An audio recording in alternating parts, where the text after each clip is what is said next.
오늘 우리에게 주신 하나님의 말씀 야고보서 3장 1절에서 12절 말씀 한 목소리로 읽어보도록 하겠습니다. 읽겠습니다. 시작. 내 형제들아, 너희는 선생된 우리가 더 큰 심판을 받을 줄 알고 선생이 많이 되지 말라. 우리가 다 실수가 많으니 만일 말에 실수가 없는 자라면 곧 온전한 사람이라 능히 온몸도 굴레 씌우리라. 우리가 말들의 입에 재갈 물리는 것은 우리에게 순종하게 하려고 그 온몸을 제어하는 것이라. 또 배를 보라. 그렇게 크고 광풍에 밀려가는 것들을 지극히 작은 키로서 사공의 뜻대로 운행하나니 이와 같이 혀도 작은 지체로 돼 큰 것을 자랑하도다. 보라, 얼마나 작은 불이 얼마나 많은 나무를 태우는가.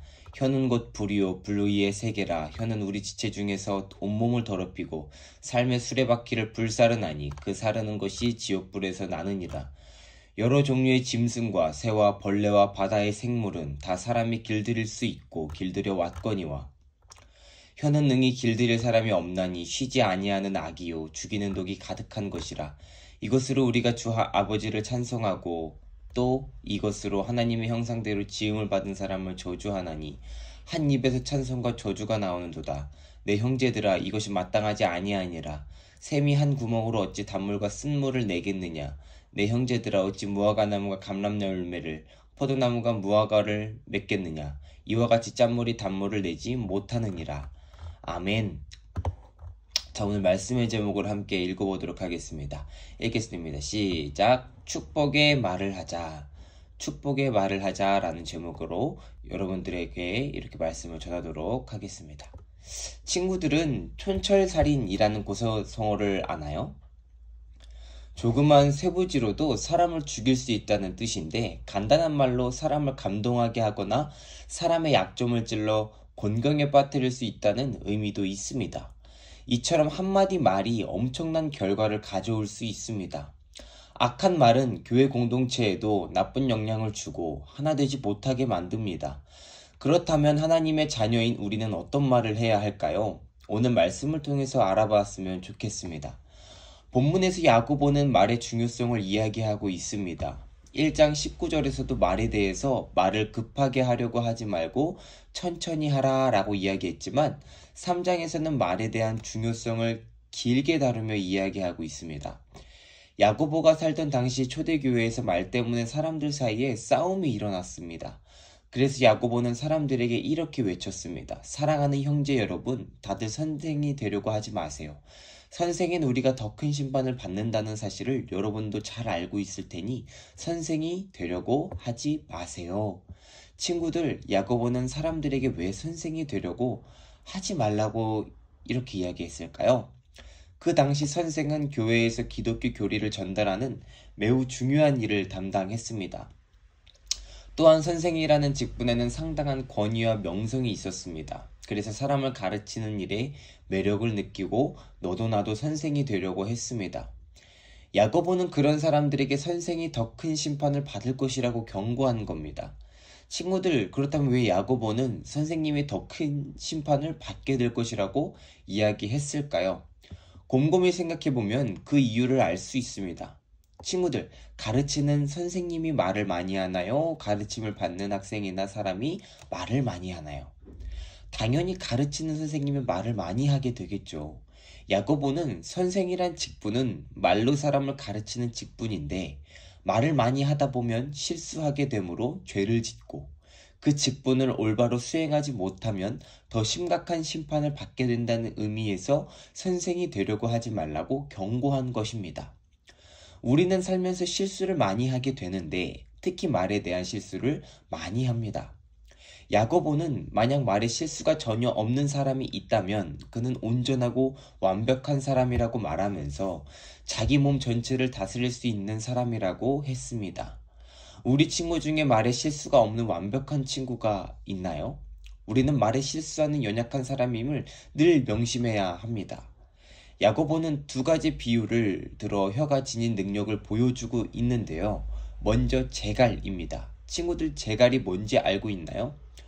재갈은 말의 입에 물리는 도구입니다. 말의 입에 재갈을 물리고 곱비에 연결하면 그 말을 쉽게 복종시킬 수 있습니다. 재갈은 말의 입에 물리는 도구입니다. 말의 입에 재갈을 물리고 고삐에 연결하면 그 말을 쉽게 복종시킬 수 있습니다. 재갈은 작은 도구이지만 말을 원하는 방향으로 이끌 수 있게 해주는 것입니다. 또 다른 하나는 배의 키입니다. 큰 배가 광풍에 밀려 휩쓸리지만 그 배를 조종하는 것은 작은 키 하나입니다. 배 전체 크기에 비하면 배의 키는 매우 작지만 배를 조종하는 항해사는 작은 키를 통해서 큰 배를 자기 뜻대로 움직일 수 있습니다. 우리가 보기에는 작고 힘이 없어 보이지만 그 작은 것도 모든 것을 다스리고 움직이게 하는 능력이 있음을 알아야 한다라는 것입니다. 이어서 야고보는 이제 혀가 가지고 있는 파괴적인 힘을 말해주고 있습니다. 우리 몸 가운데 지극히 작은 혀가 자신을 자랑하고 뽐내는 말을 한다는 겁니다. 사실 자기를 자랑하는 일은 좋은 결과보다 나쁜 결과를 가져오게 되는 경우가 많습니다.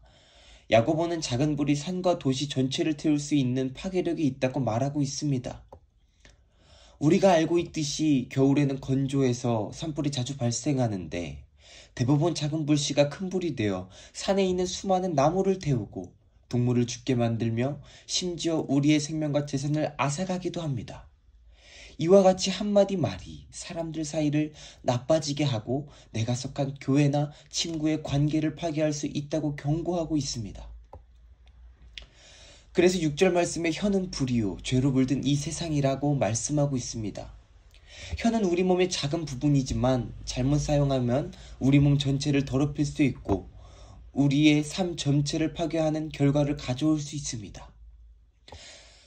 구약성경 잠언 18장 21절에서도 죽고 사는 것이 혀의 힘에 달렸다 라고 이야기하고 있습니다.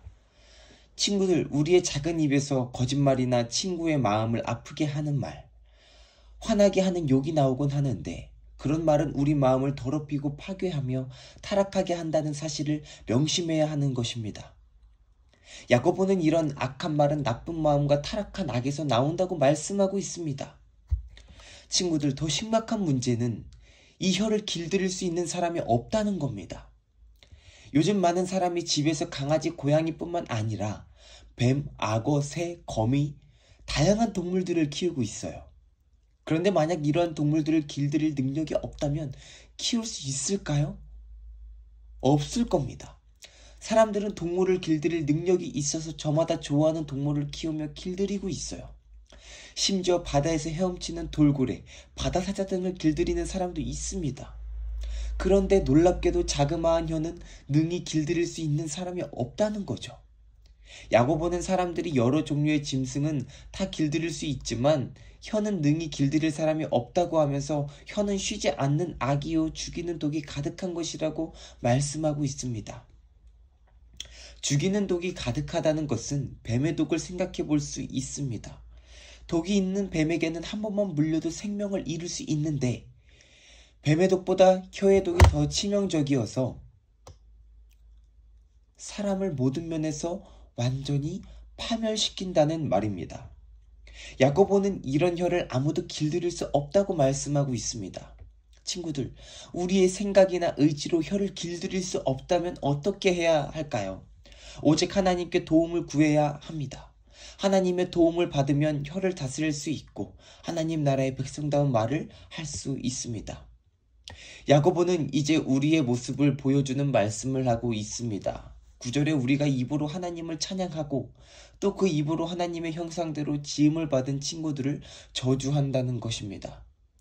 친구들, 이 말씀이 사실인가요? 부끄럽게도 사실입니다. 우리의 악한 모습을 정확하게 보여주는 말씀이에요. 지난 우리의 모습을 생각해보면 교회에서 예배 드릴 때는 하나님께 찬양을 하게 되지만 친구들과 장난치고 놀 때는 종종 친구와 싸우며 욕하는 모습을 볼 수 있습니다. 우리는 입술로 하나님을 찬양하면서 동시에 하나님의 형상대로 지음받은 친구를 욕하고 저주하고 말로 괴롭히는 일을 아무렇지 않게 하고 있습니다. 친구들, 만약 멋진 작품을 만들었는데 사람들이 그 작품을 비난하고 욕하면 어떨 것 같나요? 화도 나고 마음이 좋지 않습니다. 사람들이 작품을 욕하는 것은 그 작품을 만든 사람을 욕하는 것과도 마찬가지죠. 하나님께서 창조하신 사람을 우리가 욕하고 저주한다면 그것은 우리의 창조자 되신 하나님을 욕하고 저주하는 행위가 된다는 사실을 명심해야 하는 것입니다. 우리는 한 입술로 하나님을 찬양하면서도 하나님의 형상대로 지음을 받은 사람을 비난하고 욕하는 것이 잘못된 행동임을 깨달아야 합니다.